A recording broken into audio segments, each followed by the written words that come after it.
Yeah, B. Talk your shit. Hey YouTube, welcome back to my channel, Whitney's Pink Clouds. In today's video, we're starting on our journey into mindfulness. And so today, I'm just going to be doing a quick summary intro to mindfulness, just so people that don't really know what it is and what it's for and what it can do for you are informed about all of that.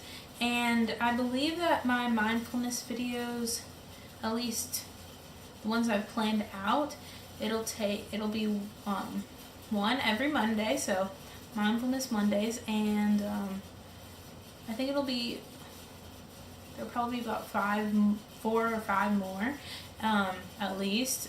This is just for the mindfulness Monday intro track, but I'll definitely continue to do videos on mindfulness, but it just won't be on that schedule. So number one, I kind of want to just give the formula of what's going to be happening in today's video, and I just want to go ahead and give credit to Kim Davies, who wrote Mastering Mindfulness, and this is a book that I read along with 2 other books, but this one I feel like was really good in kind of giving an intro, like an introduction to mindfulness. And I got it at Barnes & Noble. It's one of those like bargain Barnes & Noble prices, so I think it was like $8, and so useful. Everything that I'm going to be talking about today comes from this book, so I want to go ahead and give her credit because this is like my primary source material.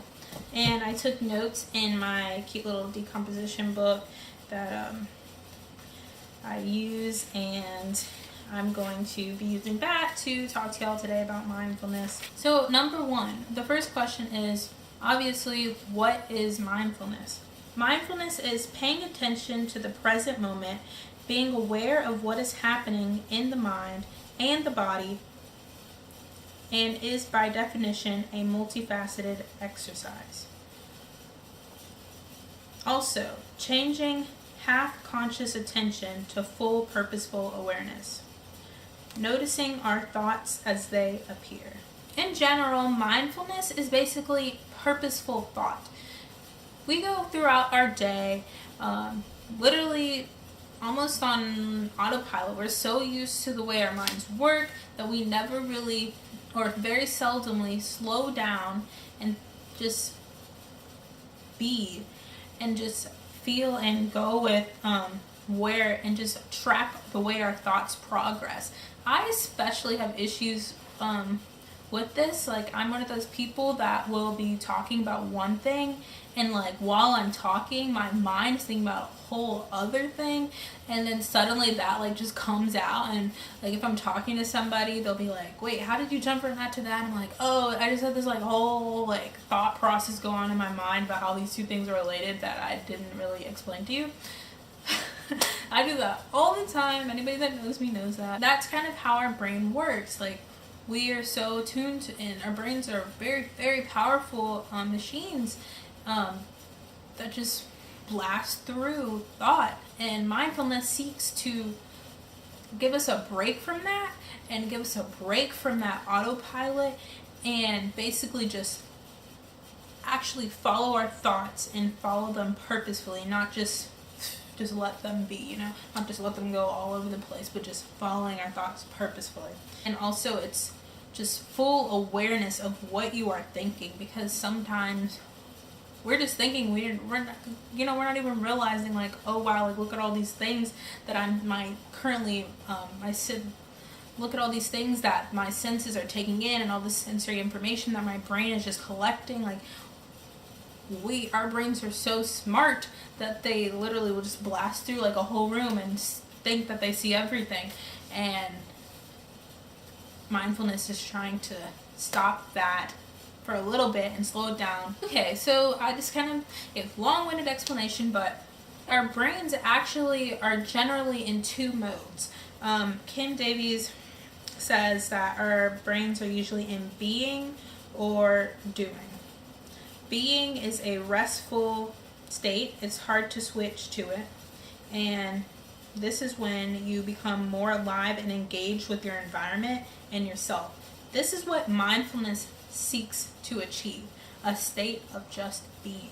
But the state that we are frequently in, especially if you are an adult or a young adult and you have extremely busy schedules, the state that we're usually in is doing.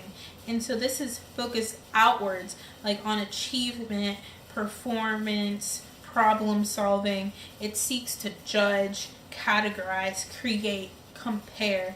We use it to progress our work, meet deadlines, and make a list, etc. Our brains are almost always in those two states. It's not bad to be in a doing state. It's better, though, if you can take a break from doing and enter being. Productive being is basically what mindfulness is. I just want to give some background information on mindfulness. Number one, it has Buddhist origins, but now it has been separated to being simply a type of training for your mind, and so it has no religious connection, so you definitely can practice this no matter what your beliefs are. There's some misconceptions about mindfulness. It's not meditation. You don't need any like fancy poses. You don't need to be like sitting like this on the ground. I'll be telling y'all more about how exactly you can practice mindfulness later on in this video, but it's not meditation. Everyone can benefit from it.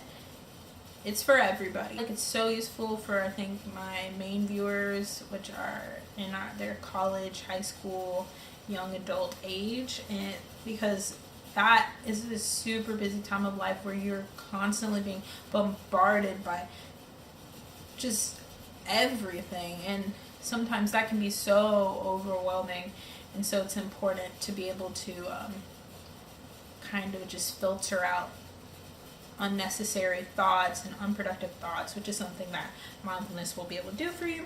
And you don't have to change your lifestyle to practice mindfulness. Like, if you don't want to get up at like 7 a.m. in the morning to go to yoga or something like that, or like you think that mindfulness is like you gotta get up at like 8 a.m. and just like stand outside, do like sun salutations.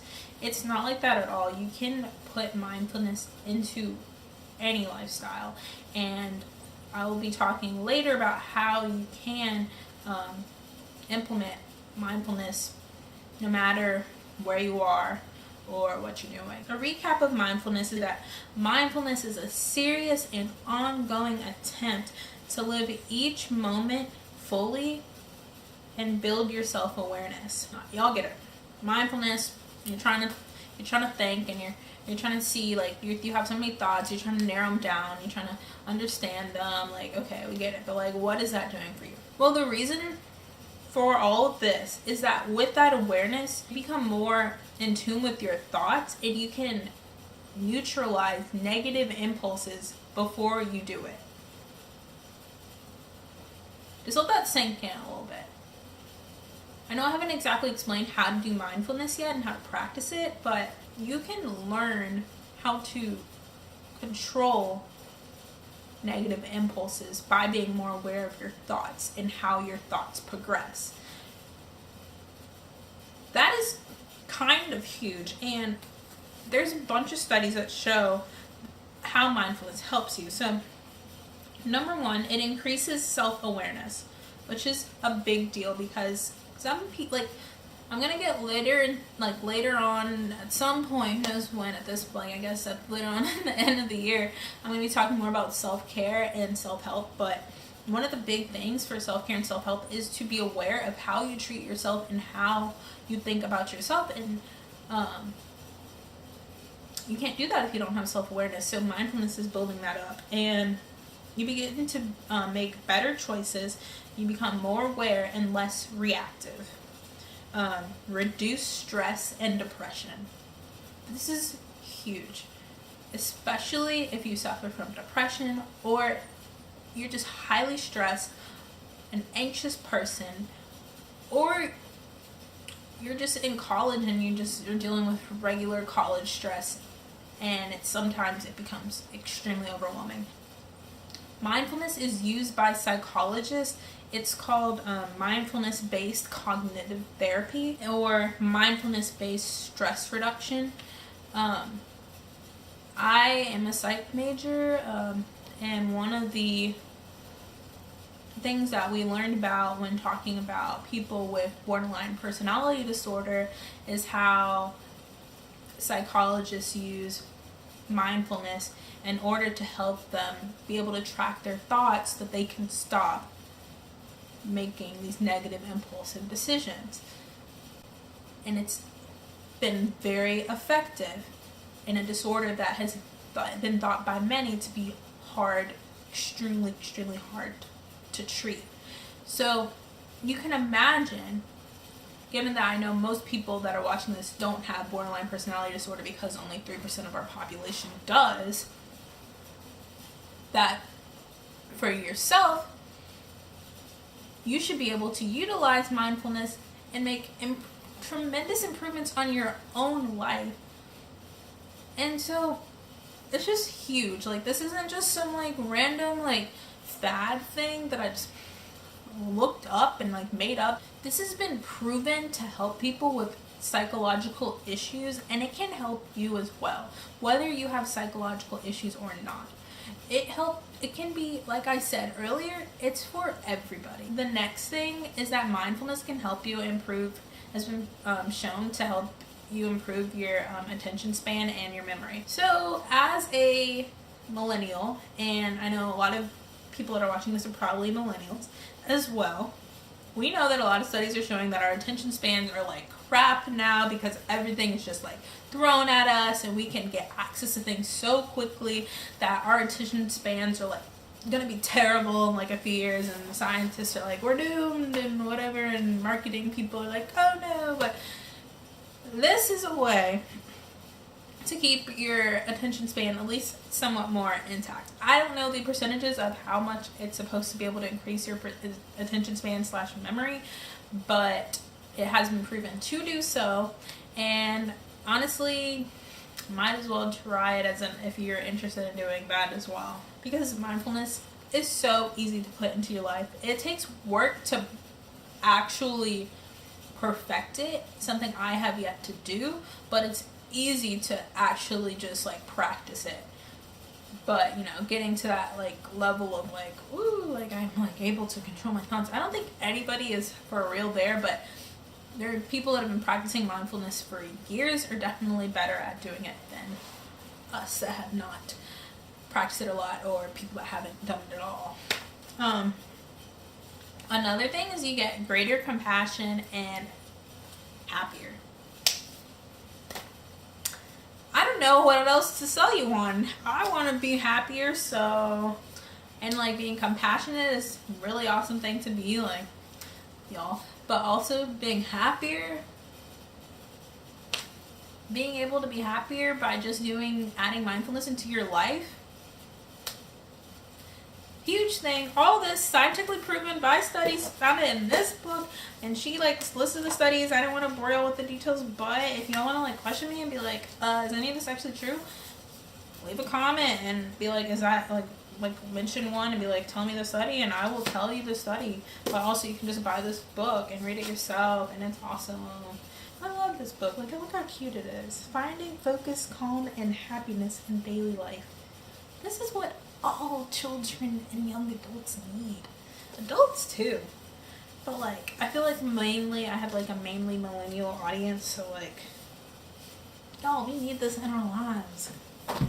Just saying. That was it for today's video. I hope you enjoyed it. This was basically just an intro to mindfulness, and Evie telling you what mindfulness can do for you.